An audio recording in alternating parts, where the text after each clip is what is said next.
ಅಂತೂ ಇಂತೂ ನನ್ನ ಹೆಂಡತಿನ ಮನೆಯವ್ರ ಜೊತೆ ಹೊಂದ್ಕೊಂಡು ನನ್ನ ಜೊತೆಗೆ ಜೀವನ ಮಾಡ್ತಾ ಇದ್ದಾರೆ, ಅಷ್ಟೇ ನೆಮ್ಮದಿಯಾಗಿದೆ. ಎಲ್ಲಿ ಮರುದಿವಸವೇ ಈ ಮನೆಗೆ ನನಗೆ ಸರಿ ಹೋಗೋದಿಲ್ಲ, ನಾವು ಸಿಟಿಯಲ್ಲಿ ಹೋಗಿ ಇರೋಣ ಅಂತಾಳ ಅಂತ ತಿಳ್ಕೊಂಡಿದ್ದೆ. ತಕ್ಕಂತೆ ಮಣ್ಣಿನ ತಕ್ಕಂತೆ ಇಲ್ಲೇ ನಮ್ಮ ಹೊಂದಿಗೆ ಹೊಂದಿ ಸಂಸಾರ ಮಾಡ್ತಾ ಇದ್ದಾರೆ. ಅವಳ ಗುಣಕ್ಕೆ ನಾನು ಮೆಚ್ಚಲೇಬೇಕು. ಪರಿಮಳ, ಏಯ್ ಏನ್ ಮಾಡ್ತಾ ಇದೀಯಾ ಪರಿಮಳ? ಪರಿಮಳ,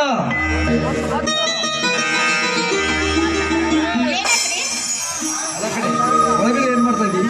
ಅಯ್ಯೋ ಏನು ಇಲ್ಲ ರೀ ರೀ, ನಾನು ಗೊಟ್ಟಿ ಅಂತೆ, ನಾನು ಬಜ್ಜಿ ಅಂತೆ, ಈ ಊರ್ ಜನರೆಲ್ಲ ಮಾತಾಡಕತ್ತೀರಿ. ಪರಿಮಳ, ಯಾರೇ ನಿನಗೆ ಯಾರು ಗೊಡ್ಡಿ ಅಂತವ್ರು? ಅಲ್ಲ, ಯಾಕೆ ಇಷ್ಟು ನೀನ್ ಬಿಪಿ ಏರ್ಸ್ಕೊಂಡಿದ್ಯಾ? ರೀ, ನಂದೊಂದು ಮಾತು ನಡೆಸಿಕೊಡ್ಬೇಕು ನೀವು. ಪರಿಮಳ, ನನಗೋಸ್ಕರ ಎಷ್ಟೇ ಕಷ್ಟ ಬಂದ್ರು ಈ ಮನೆಯೊಳಗೆ ಹೊಂದಾಣಿಕೆ ಮಾಡ್ಕೊಂಡಿದ್ದ, ನಿನಗೋಸ್ಕರ ಪ್ರಾಣನೇ ಕೊಡ್ತೀನಿ. ಅದು ಅಂತ ನನ್ನ ಹತ್ರ ಈ ಸಂಕೋಚದ ಮಾತ ನೋಡಿ, ನೀವೇ ನನ್ನ ಸರ್ವಸ್ವ, ನೀವೇ ನನ್ನ ಜೀವ ಅಂತೇಳಿ ನಮ್ಮ ಅಣ್ಣನ ಬಿಟ್ಟ ಅಂತ ಸಿರಿತಾನ ಮನೆ ಬಿಟ್ಟ ನಿಮ್ಮನ್ನ ನಂಬಿ ಈ ಮನೆಗೆ ಬಂದಂಗೆ ಬಂದಿಲ್ಲ. ಪರಿಮಳ, ಇಲ್ಲ ಅಂತ ಹೇಳಿದವರಲ್ಲ. ಅದೇನಂದ್ರಿ, ಈಗ ನಿಮ್ಮ ಅತ್ತಿಗೆ ಗರ್ಭಿಣಿ. ಏನು, ನಮ್ಮ ಅತ್ತಿಗೆ ಈಗ ಗರ್ಭಿಣಿಯ? ತುಂಬಾ ಸಂತೋಷ ಆಯ್ತಲ್ಲೇ, ಇದಕ್ಕೆ ಸಂತೋಷ ಪಡ್ಬೇಕು. ನೀನ್ಯಾಕೆ ದುಃಖ ಪಡ್ತಾ ಇದೀಯಾ? ಅಯ್ಯೋ, ನಿಮಗೆ ಸಂತೋಷ ಆದ್ರೆ ನನ್ನ ಹೊಟ್ಟೆಯಲ್ಲಿ ಬೆಂಕಿ ಬಿದ್ದೈತ್ರಿ, ಬೆಂಕಿ. ಪರಿಮಳ, ಅಲ್ಲೇ ಎಷ್ಟು ಆದ್ರೂ ನಮ್ಮನೆ ಕೂಸಲ್ವೇನದು? ನಮ್ಮ ಅತ್ತಿಗೆ ಹರಿದ್ರೇನು, ನೀನು ಹರಿದ್ರೇನು ಒಂದೇ ಅಲ್ವೇನು? ನಮ್ಮ ಹೊಟ್ಟೆಯಲ್ಲಿ ಹುಟ್ಟಿದ್ರೇನು, ನಮ್ಮ ಅಣ್ಣನ ಹೊಟ್ಟೆಯಲ್ಲಿ ಹುಟ್ಟಲೇನು? ಎರಡು ಒಂದೇ ತಾನೆ? ಏನು, ನಮ್ಮ ಹೊಟ್ಟೆಲೆ ಹುಟ್ಟಿದ್ರೇನು, ನಮ್ಮ ಅಣ್ಣನ ಹೊಟ್ಟೆಲೆ ಹುಟ್ಟಿದ್ರೇನು? ರೀ, ಸ್ವಲ್ಪ ಹತ್ರ ಬುದ್ಧಿ ಐತಿಲ್ರಿ? ಪರಿಮಳ ನೋಡಿ, ಈ ಮನೆಯಲ್ಲಿ ತೊಟ್ಟಲೆ ತಗೋಬೇಕಾದ್ರೆ ಅದು ನನ್ನ ಹೊಟ್ಟೆಲೆ ಹುಟ್ಟಿದ ತೊಟ್ಟಲೆ ತಗೋಬೇಕು.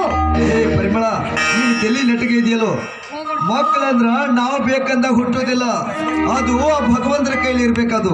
ಅದಕ್ಕೂ ಸಮಯ ಸಂದರ್ಭ ಅಂತ ಇರ್ತತಿ. ಹೆಂಗೋ ನಮ್ಮ ಅತ್ತಿಗೆ ಹೊಟ್ಲಿದಾಳ ಅಂತ ಹೇಳ್ತಾ ಇದೆಯಾ? ಈ ಮನೆಯೊಳಗೆ ಒಂದು ಕೂಸು ಅಂತ ಹುಟ್ರೆ ಎಲ್ಲರಿಗೂ ಸಂತೋಷತಾನೆ. ಎಲ್ಲರಿಗೂ ಸಂತೋಷವಾದ್ರಿ ನನಗ ಸಂಕಟ ಆಗ್ತೈತಿ, ಸಂಕಟ ಆಗ್ತೈತಿ. ಈಗ ನೀನು ಏನ್ ಮಾಡ್ಬೇಕಂತ ನಿರ್ಧಾರ ಮಾಡಿದ್ಯಾ? ಈಗ ಏನ್ ಮಾಡ್ಬೇಕಂದ್ರಿ, ನಾ ಹೇಳ್ದಂಗ ನೀವು ಮಾಡ್ಬೇಕು. ಆಯ್ತು ಕಡೆ, ನೀನೆಲ್ಲಿ ಬೀಳ್ತೀಯ? ನೀನು ಹೇಳ್ದಂಗಾಗ್ಲಿ. ಏನ್ ಮಾಡ್ಬೇಕು ಹೇಳು? ಏನಿಲ್ಲ ರೀ, ನಿಮ್ಮ ಅತ್ತಿಗೆ ಈಗ ಹೊಟ್ಟೆಲಿ ಇದ್ದಾಳಲ್ಲ, ಗರ್ಭವತಿ.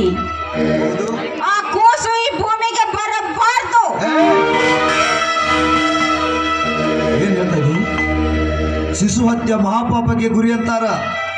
ಅಂತ ಕೆಟ್ಟದ ಕೆಲಸ ನನಗೆ ಮಾಡೋದು ಹೇಳ್ತೀಯ? ಪರಿಮಳ, ಅಲ್ಲ ಕಡೆ, ಆ ಹಸಿಗುಸು ಇನ್ನ ಭೂಮಿ ಮಕಾನ ನೋಡಿಲ್ಲ, ಆ ಕೃಷ್ಣ ಕೊಲ್ಲುವ ಅಂತ ಹೇಳ್ತಾ ಇದೆಯಲ್ಲ. ನಿನ್ನ ತಲೆ ಸರಿ ಇಲ್ಲ ಕಡೆ. ನನ್ನ ತಲೆ ಸರಿ ಇದೆ ರೀ, ಅದಕ್ಕಾಗಿ ನಿಮ್ಮದು ಹೇಳ್ತಾ ಇದ್ದೇನೆ. ಎಷ್ಟು ಹೇಳಿದ್ರು ಅರ್ಥನೇ ಆಗ್ತಾ ಇಲ್ಲ ನಿಮಗೆ. ಅಲ್ಲ ಪರಿಮಳ, ಎಷ್ಟಾದ್ರೂ ನಮ್ಮ ಅಣ್ಣನ ಹೆಂಡತಿ. ಇದು ಯಾಕೋ ನನಗೆ ಸರಿ ಹೋಗ್ತಾ ಇಲ್ಲ. ನೋಡಿ, ಈ ಕೆಲಸ ನೀವು ಮಾಡ್ಲಿಕ್ಕೆ ನೀವು ಮಾಡದಿದ್ರೆ ಒಂದು ಕ್ಷಣ ಈ ಮನೆಯಾಗ ನಾ ಇರೋದಿಲ್ಲ.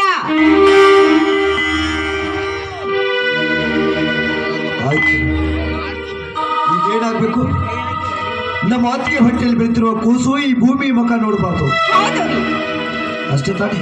ಅದು ಈ ಭೂಮಿ ಮುಖ ನೋಡಕ್ಕಿಂತ ಮುಂಚಿತವಾಗಿ ಗರ್ಭದಲ್ಲಿ ಸರ್ವನಾಶ ಆಗಿ ಹೋಗ್ಬೇಕು. ಏನ್ ಮಾಡ್ತೀರಿ, ಏನು ಬಿಡ್ತೀರೋ ನನಗೆ ಗೊತ್ತಿಲ್ಲ. ಆಯ್ತು ಪರಿಮಳ, ನಿನ್ನ ಮನಸ್ಸಿಗೆ ಎಷ್ಟು ನೋವು ಮಾಡಿದೆ ಅಂದ್ರ ಆ ಕೂಸು ಈ ಭೂಮಿ ಮುಖ ನೋಡಿರಬಾರ್ದು. ನೋಡು ಪರಿಮಳ, ಹೊತ್ತು ಹಣ್ಣುದ್ರಾಗ ನಮ್ಮ ಹೊಟ್ಟೆಯಲ್ಲಿ, ನಮ್ಮ ಅತ್ತಿಗೆ ಹೊಟ್ಟೆಯಲ್ಲಿ ಬೆಳೆತಿರೋ ಕೂಸು ಹೆಣವಾಗಿ ಹೊರಗೆ ಬೀಳ್ಬೇಕು. ಅಷ್ಟು ತಾನೇ? ಅದ್ರ ಬಗ್ಗೆ ನೀನ್ ತಲೆ ಕೆಡಿಸ್ಬೇಡ. ನಿನ್ನ ಆಸೆಯದಂಗ ಈ ಮನೆಯಾಗ ತೊಟ್ಲ ಮೊದಲು ನಿಂದ ತೂಗಿದ ಮೇಲೆ ನಂತರ ಹಡ್ದರ ಹಡಿಲಿ, ಸತ್ತರ ಸಾಯ್ಲಿ. ಈಗ ನನ್ನ ಗಂಡ ಅನಿಸಿದ್ಕೊಂದಿದ್ದಕ್ಕೆ ಸ್ವಾರ್ಥವಾಯ್ತು ನೋಡ್ರಿ. ಯಾಕಂದ್ರೆ ನನ್ನ ತಾರ ಮನೆ ಬಿಟ್ಟು ನಿಮ್ಮ ಕೈ ಹಿಡಿದು ನಂಬಿ ಬಂದಿದ್ದೆಲ್ಲ ಈಗ ನನ್ನ ಜನ್ಮ ಸಾರ್ಥಕವಾಯ್ತು, ಸಾರ್ಥಕವಾಯ್ತು. ಪರಿಮಳ, ನನಗೋಸ್ಕರ ಹೆತ್ತ ತಂದೆ ತಾಯಿಗಳನ್ನ ಜೀವಕ್ಕೆ ಜೀವ ಕೊಟ್ಟು ಬೆಳೆಸಿದ ಬಂಧು ಬಳಗ ಬಿಟ್ಟು ಬಂದ್ಯ. ಅದು ಅಲ್ಲದೆ ಈ ಮನೆಯಾಗ ತಂದ ನಿನ್ನ ಮಾತು ಕೇಳ್ತಿದ್ರ ಸರಿನೇ. ಯಾಕಂದ್ರ ನನ್ನನ್ನು ನಂಬ್ಕೊಂಡ್ ಬಂದಿಯಲ್ಲಿ ಎಲ್ಲ ನೀನೇ ನನ್ನ ಸರ್ವಸ್ವ ಅಂತ ಹೇಳ್ಕೊಂಡು ಬಂದೆ. ನನ್ನ ಅರ್ಧಾಂಗಿನಿಯಾಗಿ ನಿನ್ನ ಕೈ ಬಿಡೋಕೆ ಸಾಧ್ಯನಾ? ನೋಡಿ,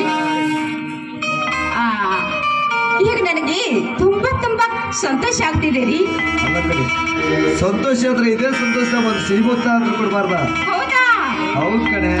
ಆಯ್ತು ರೀ, ನಾ ಹೇಳಿದ ಕೆಲಸ ನೀವು ಮಾಡ್ತೀನಂದ್ರಲ್ಲ, ನನಗೆ ತುಂಬಾ ಖುಷಿ ಆಗ್ತೈತೆ. ಪರಿಮಳ, ಒಮ್ಮೆ ಈ ದೇವರಾಜನಿಗೆ ಆ ವಿಷಯ ತೆಲಿಗೆ ಬಿಡ್ತಂದ್ರ ಇದ್ಯಾವ ಮಾಲೀಕ ಹೆಂಗರ ಮೋಸ ಮಾಡಿ ಆ ಕೂಸ್ನ ಈ ಭೂಮಿಗೆ ಬರ್ದಂಗ ನಾನ್ ಮಾಡ್ತೀನಿ.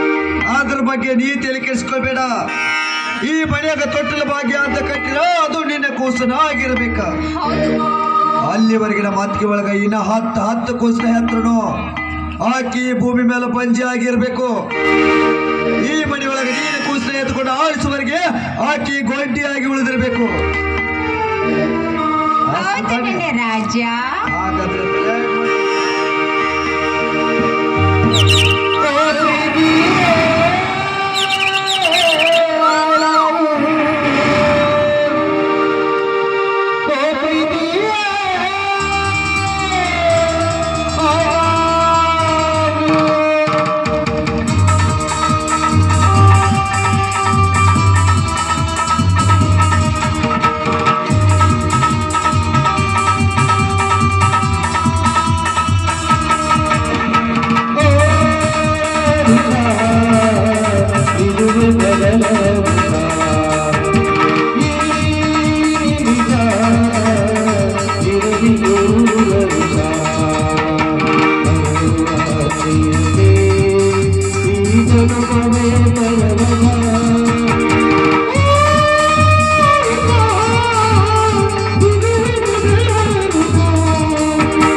ಔಷಧಿನ ತೆಗೆದುಕೊಂಡು ಬರ್ತೀನಿ. ಆಹಾ.